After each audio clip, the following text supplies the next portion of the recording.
Bonjour à vous qui nous suivez dans l'Instant Bible et bienvenue pour votre rendez-vous de découverte de la Bible, même si vous n'avez aucune pratique religieuse. Aujourd'hui, on va parler de silence. Pas le silence gênant d'une dispute, mais celui qui apaise, qui favorise l'écoute, qui laisse la place à l'autre. Et si nos dialogues étaient trop rapides, trop bruyants, trop pleins? Et si Dieu lui-même, quand il se tait, voulait juste nous dire quelque chose d'essentiel? Pour en parler, j'ai l'immense plaisir de recevoir dans ce studio les pasteurs Philippe Leduc, bonjour. Bonjour. Et Pascal Rodet. Bonjour, bonjour à tous. Merci messieurs d'être une nouvelle fois avec nous et d'être avec nous pour explorer ce paradoxe et si c'était dans le silence qu'on apprenait à vraiment communiquer.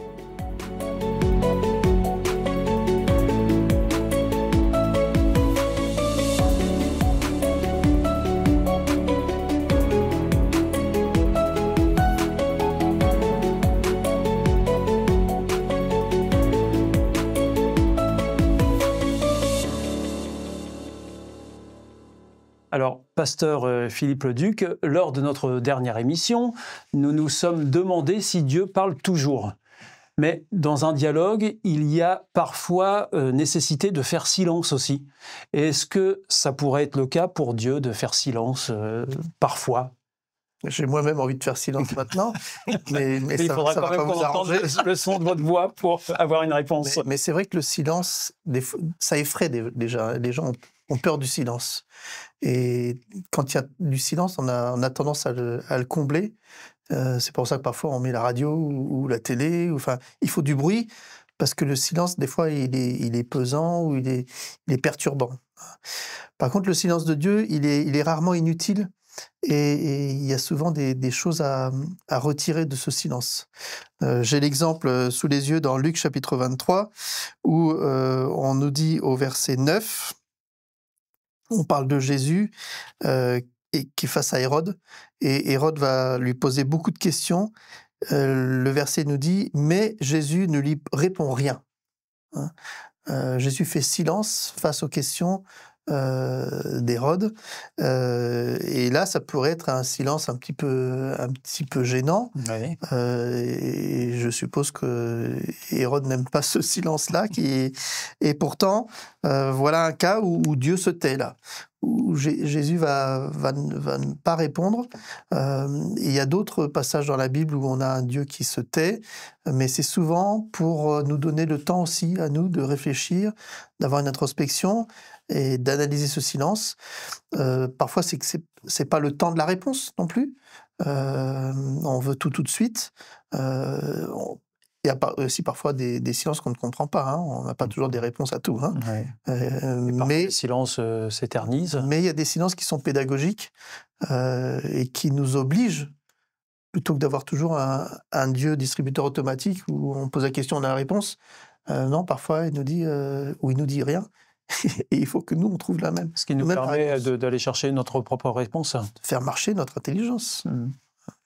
Alors, pasteur Pascal Rodet, est-ce que dans la Bible, on trouve des passages où on fait l'éloge du silence, ou de s'arrêter, de faire une pause? L'éloge du silence, c'est peut-être un bien grand mot. Hein. Oui. Je ne suis pas sûr que ce soit véritablement ça. D'autant plus que, comme on vient de dire, parfois le silence peut être un peu chaotique. Hein. Je pense à tous ceux qui sont dans la souffrance, qui sont dans l'inquiétude, qui sont dans l'impression du silence de Dieu est parfois assourdissant. Parfois, il y a urgence et on aimerait des réponses rapides. Exactement. Alors, il y a aussi le fait que, justement, on est tellement dans la souffrance, etc., qu'on n'entend plus soi-même, hein, Dieu, etc. C'est pas forcément qu'il ne répond pas, ou ça, en effet, peut-être qu'il n'a pas envie de répondre pour le moment. Mais il y a ce côté-là où aussi on peut comprendre. Et je reste persuadé que Dieu n'est pas insensible à cela, à cette souffrance ou à cette colère qu'on peut avoir contre lui, du silence. Est-ce que c'est pédagogique ou pas? En tous les cas, c'est une réalité. C'est un peu ce qui est souvent lié à certaines personnes. Par contre, peut-être avant d'abord de rediscuter du silence de Dieu dans le côté négatif, il y a un principe. Dieu n'est pas dans le spectaculaire ou dans le systématiquement bruit, etc. Il y a deux choses, deux remarques que je ferai. La première, c'est dès le départ, Dieu sait qu'à un moment donné, il faut faire stop, il faut s'arrêter, il faut se poser, il faut faire silence et un peu une introspection. Vous nous avez, C'est ni plus ni vous moins. aviez cité un texte comme celui-là lors de l'émission précédente. Alors, il y a celui-là, en effet, il y a arrêter, Ouais. je suis Dieu, donc ça veut dire en effet, là, stop, parce que ça, c'est plus possible. Où il demande aux hommes, en effet, avec un grand H, aux humains, de faire stop, de s'arrêter. Mais c'est la même chose, je trouve aussi, lorsque on parle du sabbat, lorsqu'on parle du moment, du jour du repos. Oui. Où pendant 6 jours, tu peux tout faire, ton travail, tout ce que tu as à faire, ta relation avec tout le monde, discuter, machin, faire du bruit, etc. Le 7e jour, stop, tu arrêtes, tu te poses. Parfois, justement, c'est un peu le repos dans le silence, dans l'introspection, dans la relation avec Dieu. Et puis le deuxième événement qui, je crois, est à l'encontre de ce que l'on a. Parfois, on a l'image de Dieu, c'est-à-dire une image qui veut être un Dieu tout-puissant, machin, avec beaucoup de phénomènes et de bruit. Grandiloquence. Voilà, c'est l'épisode d'Élie, où là, par contre, en effet, alors l'exemple d'Élie est assez intéressant parce que Élie fait un super spectacle show, un peu à l'hollywoodienne, où par la prière, il fait descendre le feu de Dieu, en tous les cas, feu sur l'autel, et où il demande à Dieu de faire descendre le feu sur l'autel. Tout est consumé, les pierres, l'holocauste, l'eau qu'il a mis, enfin tout, il n'y a plus rien. Devant des milliers et des milliers de personnes, ça c'est spectaculaire. Et puis, quelques jours après, parce que justement, à la suite de ça, toutes les personnes qui sont là veulent tuer les faux prophètes et tous ceux qui sont des faux dieux. Ça met en colère la reine de l'époque et ils veulent le tuer. Et là, il est dans une dépression épouvantable, où, dans cette tumulte, dans ce moment où, voilà, il marche, il fait un long voyage et Dieu ne dit rien. Il l'accompagne pendant ce voyage et il est toujours en train de râler. Ouais, moi je suis seul, on veut ôter ma vie, on veut me faire tuer, regarde Dieu, ce que tu fais, etc. Repose-toi, mange, on verra après. Et c'est exactement ça pendant plusieurs jours, jusqu'au moment où l'épisode de la montagne, où il veut montrer qui est Dieu. Donc Dieu fait apparaître le feu, Dieu fait apparaître le tremblement de terre, Dieu fait apparaître un grand vent, et le texte nous dit Dieu n'est pas là. Et puis d'un seul coup, il y a un silence doux. Et là, il comprend que Dieu est là. Et il se prosterne. Je trouve cette image très intéressante pour montrer que parfois aussi, c'est pas dans le spectaculaire qu'il faut attendre Dieu. C'est souvent dans le silence. Alors, pasteur Philippe Leduc, est-ce que dans la Bible, on a des exemples où justement certains silences ont une signification particulière? Oui, je pense à l'épisode où on amène une femme à Jésus, et une femme qui a été prise en flagrant délit d'adultère.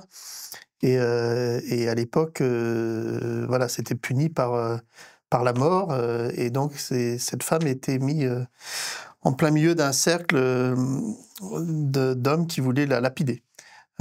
Et donc, dans Jean chapitre 8, on trouve donc cet épisode-là où les maîtres de la loi à l'époque vont poser la question à Jésus. On a surpris cette femme juste au moment où elle commettait l'adultère, donc en flagrant délit. Et donc, dans la loi, on nous demande de la tuer en lui jetant des pierres. Et toi, qu'est-ce que tu dis ? Et là, Jésus ne répond pas. Une fois de plus. Silence. Et on nous dit, Jésus se baisse et il se met à faire des traits dans le sol. Il va dessiner quelque chose avec son doigt. Et alors les autres continuent à l'interroger. Ils veulent entendre une parole. Hein. Mais Jésus ne répond pas par la parole. Il va faire un dessin au sol. Ils vont regarder le dessin.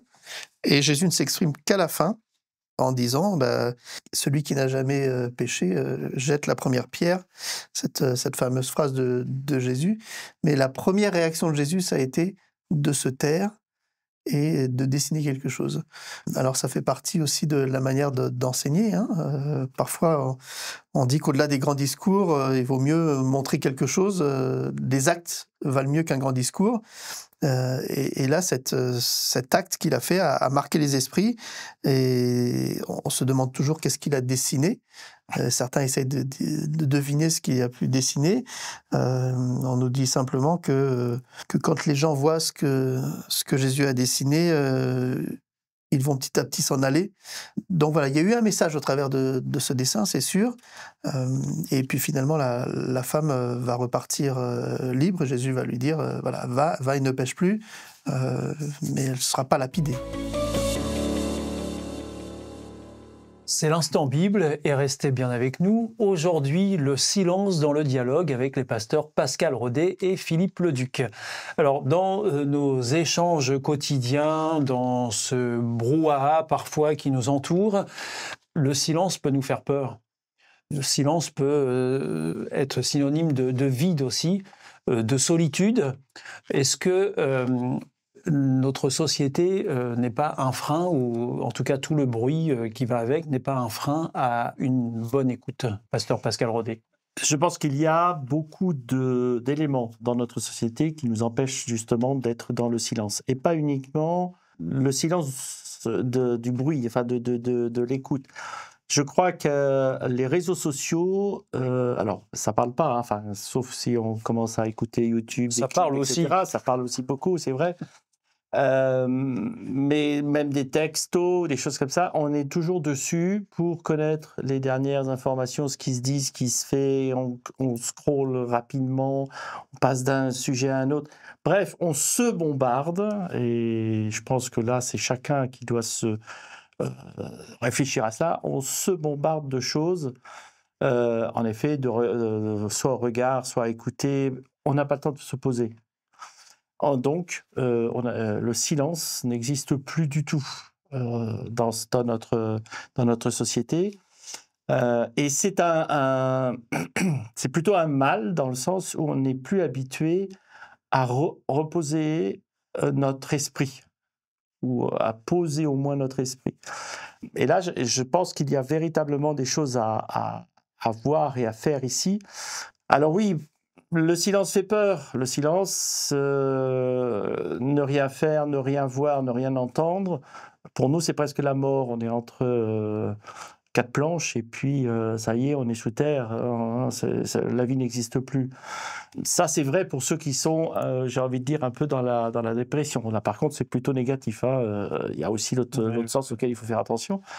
Mais tous ceux qui sont dans l'extrême du bruit, je pense que c'est important de se poser.